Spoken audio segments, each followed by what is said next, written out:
do que o carro que você dirige. Sua família. Não está na hora de você se dedicar a ela? Da Igreja de Jesus Cristo dos Santos dos Últimos Dias. Existem dois tipos de residência, as que têm cupins e as que terão cupins. Toda madeira pode ser tratada e toda infestação deve ser controlada. Portanto, proteja seu patrimônio, faça um controle com até 10 anos de garantia, sem cheiro, sem sujeira e com total segurança para a sua família. Ligue agora, 3026 5060. Zap Cupim, a solução definitiva contra os cupins. Olá, tudo bem? Eu sou Laí Ribeiro, sou cardiologista, nutrólogo. Estou aqui para conversar com você sobre a sua saúde. Eu tenho 85 DVDs nessa área. Vou lhe apresentar alguns. Eu tenho aqui Envelhecer Sem Ficar Velho, Modulação Masculina, Modulação Feminina, Melhore o Seu Cérebro, Melhore Sua Vida e Mude Sua Alimentação, Mude Sua Vida. Conhecimento é poder. Você aprende, você vê a diferença que faz, você analisa. E quando você for conversar com o seu médico, você vai saber dizer o que você quer. Porque hoje, suplementação faz parte da sua vida. É difícil você ter completa saúde sem fazer suplementação. O solo está contaminado, a água está contaminada, o ar está contaminado. Não tem jeito de você viver só da alimentação. Você tem que aprender a suplementar. Aqui está a linha para você. Tá bom? Boa sorte.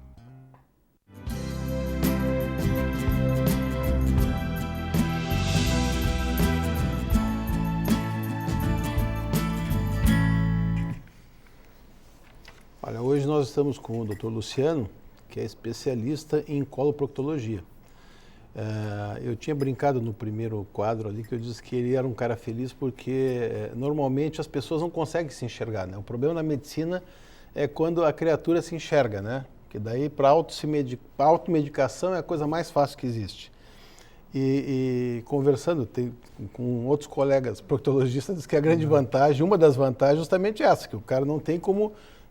ninguém vai pedir pro fulano para olhar para ver. Olha, eu não sei. Luciano, parece gente que botou espelhinho e se olhou? Tem vários. Porque não. Eu vou te dizer, não, mas eles botam espelho na dentro para se enxergar. Imagina se eles não iam olhar atrás. Às vezes quando pede pro marido, pra esposa, meu marido deu uma olhada. Já que ele é especialista, o que ele achou, né? Eu sempre faço essa pergunta, né? Já que e a sua esposa é especialista, ela achou que é o quê? Porque já que ela foi lá, olhou, teve a visão do inferno, né? O que ele agora vai, né? Assim. Não, porque por mais intimidade, não é a coisa do inferno é boa. Não é a melhor coisa para ficar, né, se expondo pro mesmo por mais casal, intimidade, né? que a pessoa tem, né? É complicado, né? Então, eu acho que é mais fácil no médico. É mais fácil no médico, claro. Que já é uma coisa assim, toda vez que a gente vai para uma coisa íntima, né? Deixa o cara mais constrangido. Mas na minha, eu estava brincando justamente porque na minha área o que aparece de especialista é a gozação, né? O cara que não... eu escutei falar que a fulana fez. Não, a fulana botou tanto, tem que botar tanto. Eu digo, que legal. Não, mas na minha área eles pegam uns espelhos desse tamanho. Na boca é outro. Como é que o cara vai olhar? Para se enxergar. A boca ainda, tu abre a boca no espelho, né? Claro que a gente sempre fala que a pessoa tem que se autoexaminar, mucosa e tal, para ver se não tem câncer e tal. Mas também eles enfiam uns espelhos desse tamanho que não é necessário. Tu chegou a comentar no quadro anterior, estava falando de quando aparece uma bolinha, bolinha com dor. O que é isso? Na verdade, assim, as doenças do ânus, e principalmente relacionada à doença mais comum, que seria a doença hemorroidária, os sintomas às vezes são crônicos, eles são de longa data. Então a pessoa sangra, ela sangra de novo, ela sangrou, ela um dia doeu, um dia saiu para fora, então ela vem com aquela coisa que já se prolonga, às vezes depende do tempo que a pessoa procura atendimento, é uma coisa longa. Existe uma coisa que é a coisa que acontece de maneira aguda, quer dizer, acontece de uma hora para outra, que é a coisa mais comum que se tem no ânus. E isso pode acontecer em quem tem doença e quem não tem. Então, assim, é uma coisa que a gente chama de trombo hemorroidário externo. É como assim, uma bolha de sangue na parte de fora.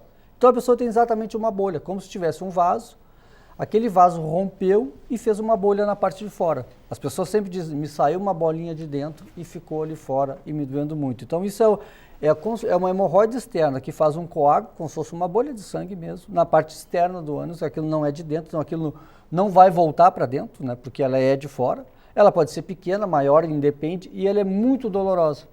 E ela aparece de uma hora para outra. E aí existe a associação das pessoas. Ah, mas isso é relacionado com pimenta, com alimentação, eu trabalho sentado, eu comi isso. Quem tem hemorroida pode comer pimenta, não pode comer pimenta? Mito ou verdade? Isso é um mito.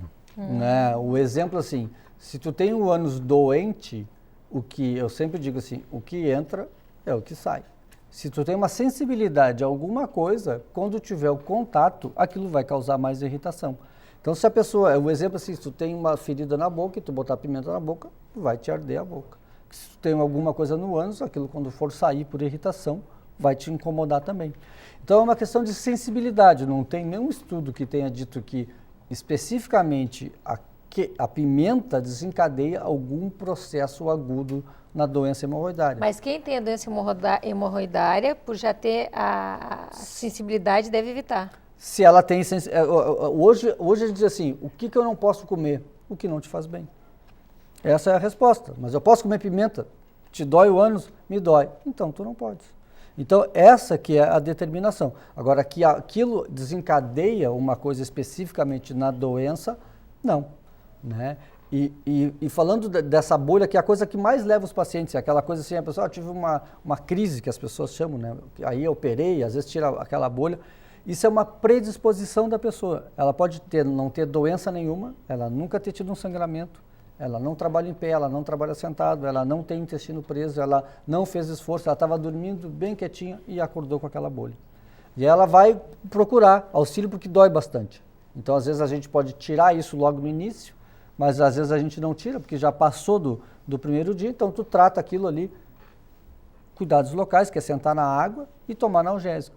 Adianta passar alguma analgésico local ou alguma dessas pomadas que se vende? Não. Não existe nenhuma coisa cientificamente comprovada que tenha algum efeito tópico nesse tipo de tratamento, nem da doença hemorroidária e muito menos nessas coisas agudas e muito menos anestésico local. Quer dizer, não existe um anestésico local para a pele. Se tu leva uma batida, o que tu vai fazer? Tomar remédio para dor e tu pode fazer alguma coisa de medidas locais. Que no ânus a gente usa muito o recurso de sentar dentro da água, na aguinha morna, não água fervendo. A aguinha morna do banho a gente manda sentar, isso relaxa a musculatura, melhora a dor e faz com que essa bolinha absorva de maneira um pouco mais rápida. Mas todos os remédios, as pomadas e coisas, né, não tem um fundamento científico nenhum. Então, assim, as pessoas às vezes já chegam usando, porque elas foram na farmácia, tentaram, compraram e ficam passando aquilo ali, às vezes piora, né, não melhora, piora. Né? Então, você tem que procurar ver o que está acontecendo. Nem sempre o que te dói no ânus é essa bolha que é o trombo hemorroidário.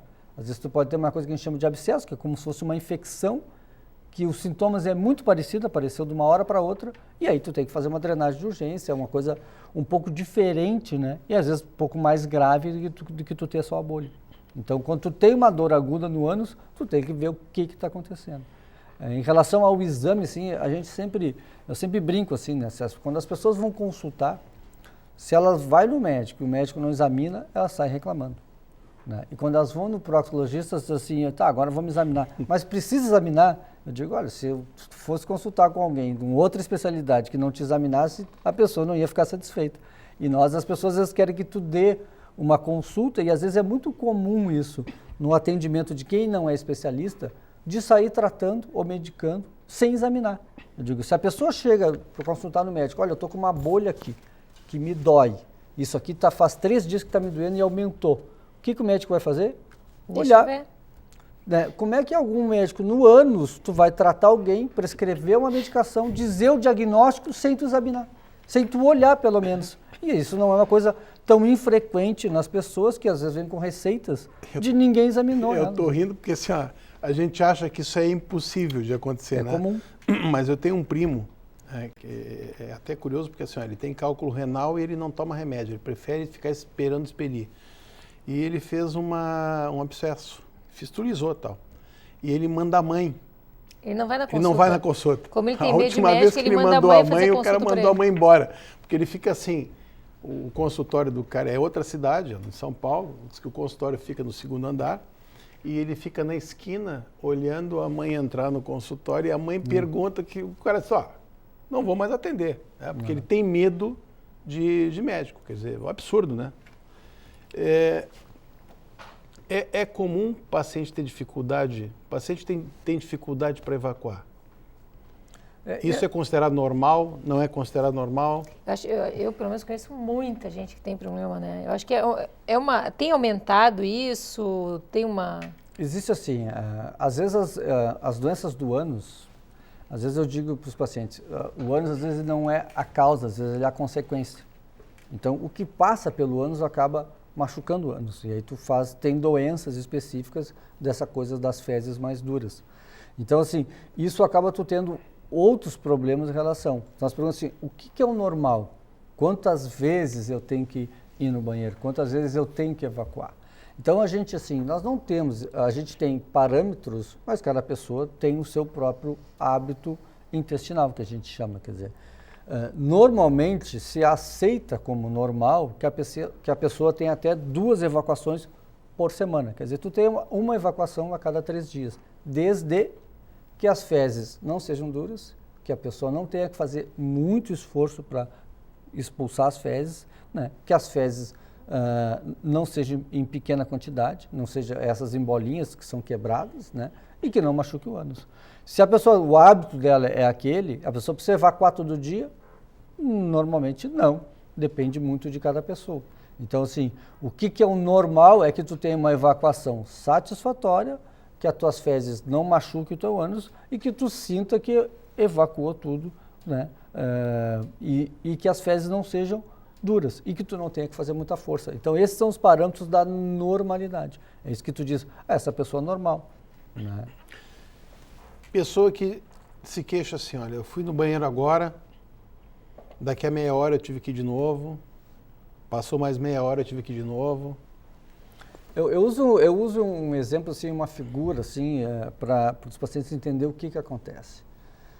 O que forma as fezes é o resíduo do que a gente come. Então, é a coisa do nosso processo digestivo. Se a gente simplificar, assim, a tal das fibras, que a gente tem que ter fibras solúveis e insolúveis, assim, a gente não digere o que tem celulose. Então, isso forma o resíduo. Um exemplo, assim, o bagaço da laranja, a casca das frutas. Então, isso vai formar o cimento das fezes. Se a gente comer só pão, queijo, né, massa, então não sobra resíduo. Então, isso faz o quê? Com que a tua massa de fezes não tenha resíduo para tu manter água e aquilo é como se fosse uma pasta de dente. É essa a linguagem que eu uso. Se tu tiver uma pasta de dente que o teu conteúdo ali é sequinho, ele é mais difícil de andar e ele é mais difícil de sair. Se a tua pasta de dente for uma argila normal, quer dizer, que é o que se espera, que tu tenha que ter fibra, líquido e respeitar o intestino, quando a tua pasta de dente for funcionar, tu vai evacuar e vai conseguir expulsar aquelas fezes de maneira adequada. Existe uma coisa assim, nós criamos várias coisas sociais relacionadas com a evacuação. Então, assim, a primeira delas, assim, que não se pode ficar muito tempo no banheiro. Pois é, eu ia te perguntar isso. Não se pode ler no banheiro. Nós criamos coisas sociais que a pessoa não tem tempo de evacuar. Então, assim, ela deu a vontade no banheiro, ela vai no banheiro... Boa pergunta. Faz mal ficar muito tempo sentado no banheiro? Não. Pode Então, dar assim, hemorroida. Antigamente se dizia isso. É mito ou verdade? Tudo é mito, assim. A gente precisa ter tempo para evacuar. Então, assim, o exemplo da pasta de dente. Às vezes o intestino esvaziou a primeira parte, né? A parte de cima nem conseguiu botar essas fezes aqui para baixo, ele já levantou e já saiu. Então, a pessoa que evacua agora e daqui a uma hora evacua de novo, é porque ela não esvaziou bem a primeira vez. As pessoas que têm o hábito regular e têm tempo de ir no banheiro, aquela pessoa que acorda, toma seu café, a gente tem o desejo de evacuar geralmente depois das refeições, vai lá, senta com o seu jornal, lê tranquilo, tem uma evacuação por dia. Por quê? Porque ela esvaziou de maneira adequada, se ela tem uma dieta adequada, aquilo funciona. Então, assim, essa adequação de respeitar o intestino, de colocar fibra, quer dizer, tem que colocar resíduo e botar líquido, tu vai ter uma evacuação adequada. Quantas vezes depende de cada pessoa, mas uma pessoa que evacua 5 vezes por dia é porque ela não ficou o tempo suficiente em nenhuma delas. Então, essa assim, e o tempo do banheiro, o que é anormal de ficar no banheiro? É tu ficar no banheiro e não conseguir botar as fezes para fora. Aí isso tem algum problema e tu tem que tratar. Agora, o resto, a pessoa tem que ter tempo de ir no banheiro. Né? E essa pessoa que vai no banheiro, fica um tempão e não consegue ir ao banheiro, o que ela o que ela Não consegue pode as fazer?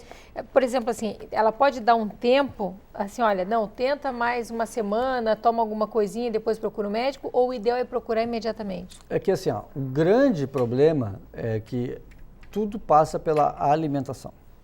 Então, assim, tu pode, às vezes, eventualmente, naquela semana, tu não te alimentou com fibras adequadas e as tuas fezes ficam mais duras, tu foi viajar, né? As mulheres sofrem muito mais que os homens disso, quer dizer, tu tá fora do teu ambiente, tu não... Então, assim, isso faz com que altere o teu ritmo normal, né? Então, assim, o que tu faz? Aumenta a quantidade de fibras na tua dieta, né? Aumenta a quantidade de líquidos e respeita que aquilo vai normalizar. Quando tu tem uma alteração do funcionamento do teu intestino, isso é um sinal de alerta. Quer dizer, a pessoa vinha bem, ela disse, faz um mês que meu intestino começou a ficar trancado, e ele não era assim. Então, isso é uma coisa preocupante, né? Quer dizer, ele vinha com as mesmas atividades que ele tinha, e agora alguma coisa não está funcionando. E se usa alguma coisa para regular? De rotina, vamos dizer assim, até como orientação, existe alguma coisa que, claro, tu já falou em fibras e tal, né? Mas existe alguma coisa que o paciente pode fazer para regular, para fazer com que ele tenha uma eliminação mais fácil? Isso, eu geralmente faço uma associação, assim, quando os pacientes vão consultar, isso é uma coisa do nosso dia a dia. O que é o mais difícil? É tu mudar o hábito alimentar das pessoas, qualquer hábito, né? É tu dizer para ela que ela vai ter que fazer uma coisa que ela não fazia. Então, às vezes as pessoas, eu uso assim o exemplo da obesidade, né, como exemplo. Quando a pessoa vai consultar, ela já sabe o que ela tem que fazer. Por que nunca funcionou? Porque ela nunca conseguiu obedecer. Quer dizer, quando a gente começa a falar da alimentação com fibras, claro que tem alguns truques e algumas orientações, não tem a ver com nutricionista, mas pequenas coisas que ajudam muito os pacientes, né, que eles, como é que vai funcionar? Se eles obedecerem. Então, assim, a gente tem que ter as fibras, uma parte que a gente chama de insolúveis, que são as fibras mais cruas, né? Então, assim, tu tem que aumentar, comer lá o mamão, né? Comer manga, aumentar a quantidade de repolho, rabanete, né? Não adianta fazer sopa disso, né? Tu tem que botar coisas que não... Comer as frutas com casca, que tenha resíduo. Então, isso que vai formar o cimento das fezes. E uma coisa que funciona as fibras, assim, uma orientação básica, assim, o que eu quero começar a fazer, não quero tratar, não sei o que eu faço de manhã? Põe as fibras no café da manhã. Elas funcionam muito melhor do que à noite. Então, o que a gente faz? A gente usa esses suplementos de fibra. A coisa mais simples e mais barata que eu uso muito é o farelo de trigo. Ele não é bom de comer, ele não é remédio, ele não é nada, mas as pessoas... Tu mistura aquilo no iogurte, quer dizer, a gente tem que comer de 20 a 30 gramas de fibra por dia.